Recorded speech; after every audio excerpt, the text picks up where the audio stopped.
Yes, I mean, the palace were complicit. And attempts, for example, to investigate Andrew before by ABC Television were shut down. I think they just need to fess up, put their hand up and say they got it wrong, apologise and say they're going to get it right now. I think what William wants is this whole stable to be cleaned out before he becomes king. The cover-up has gone on for too long. It's getting worse, and they're going to have to eventually accept and that the time is up. They need to address this problem, and they need to come clean on exactly how they stopped people investigating him. I think we also need to see proper investigations taking place, both from the Metropolitan Police and the National Crime Agency. I think otherwise public trust in the monarchy and many of these institutions will be considerably diminished. Andrew Mountbatten-Windsor has been summoned to appear before Congress in Washington for questioning over his links to the paedophile Jeffrey Epstein. In a letter sent to the former Duke of York, Democratic members of the House Committee on Oversight say they believe he may have crucial information on Epstein's crimes. It's the first time a member of the British royal family has faced a summons by Congress, and Andrew has until the 20th of November to respond. Their request was sent on the same day that the disgraced royal also officially lost the title of Prince and the designation His Royal Highness. Joining me to discuss, Andrew Lownie, historian and author of Entitled, historian and author of Entitled, The Rise and Fall of the House of York. Andrew, good evening to you. Evening. Thanks so much for being with us. How monumental is this summons in your view? I mean, it feels that the former Prince Andrew keeps making new firsts. Well, I mean, this has been threatened for a long time, so I don't think it should surprise us. He's caught in a hard place and a hard rock because if he refuses to cooperate with them, it will be some sort of inference of guilt. People will say he doesn't support victims. But clearly, if he does cooperate, he may well incriminate himself. I suppose the interesting question is, why is it Prince Andrew? What about all the other people, Mandelson, Clinton, and others? I mean, you do get the sense that he's being picked on here. I suspect that he will try and delay this as long as possible. He didn't cooperate in the past, using every excuse he could. And I just don't know how this is going to play out. I mean, there is a strong possibility if he does give evidence that it may, as you say, be the beginning of the end for him.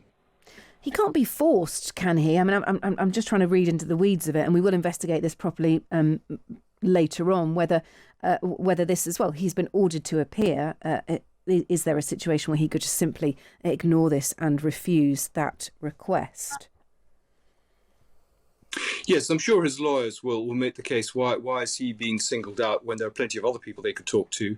But I think at some point he is going to have to talk. I mean, the victims have been calling for it, the victims' lawyers. So I think it's going to be very difficult for him. And it may be this is the beginning, as I say, of some very long and legal for him. Yes. The Times also reporting that the commercial arm of Andrew's entrepreneurs scheme has withdrawn almost all of its remaining funds. Accounts filed at Companies House today show that in the financial year to March this year, the amount of cash at hand at Pitchett Palace Global Limited went from 220,000 to just over or just under 11,000. That the scheme was marred in controversy with potential links to someone who was thought to be a Chinese spy. Yang Tenbo denies this. But this is more of the sort of winding up of the former Prince Andrew. What do we know about Andrew right now? He's in the process of moving to Sandringham. We still don't really know how he's going to support himself or what kind of life we might expect him to lead, Andrew. Well, I'm sure he's being paid quite large sums of money to leave Sandringham, to leave Royal Lodge. So I wouldn't worry too much about his wealth. He saved quite a lot of money. He's made a lot of money over the years. So I don't think he's going to suffer at all here. I think it's clearly a point of reflection for him. He's, everything. He's lost everything, and particularly the things that really counted for him. So his position in the royal family, his titles. being a Knight of the Garter, an honorary Vice Admiral. I mean, it's a huge fall. I mean, his family have disowned him. His wife, in effect, has left him. He seems the daughters have also fled abroad. So he's a pretty isolated figure, and one has to feel sorry for him in the circumstances, though he's brought this himself. I was going to ask you if we know any further on Sarah Ferguson and what she will do now. She's not set to move in with Andrew into Sandringham, is she? No. Suddenly, she seems less keen on Andrew now. He's no longer in Royal Lodge or a prince. And I think we are seeing the fracturing of the family. I mean, clearly very difficult, presumably a lot of things that they're all learning for the first time.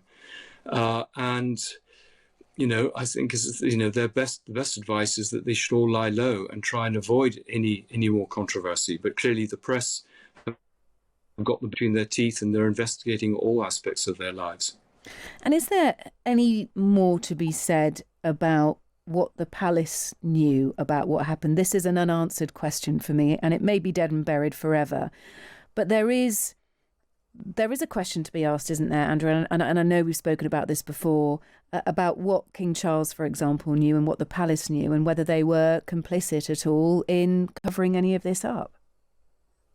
Yes, I mean, the palace were complicit. And attempts, for example, to investigate Andrew before by ABC Television were shut down. I think they just need to fess up, put their hand up and say they got it wrong, apologise and say they're going to get it right now. I think what William wants is this whole stable to be cleaned out before he becomes king. The cover-up has gone on for too long. It's getting worse, and they're going to have to eventually accept and that the time is up. They need to address this problem, and I think they need to come clean on exactly how they stopped people investigating him. I think we also need to see proper investigations taking place, both from the Metropolitan Police and the National Crime Agency. I think otherwise public trust in the monarchy and many of these institutions will be considerably diminished. Look, thank you for being with us again. Really appreciate your time. That is Andrew Lownie, who has written a book. He's an historian and author, and the book is entitled The Rise and Fall of the House of York. Good to spend time with you again. Thank you.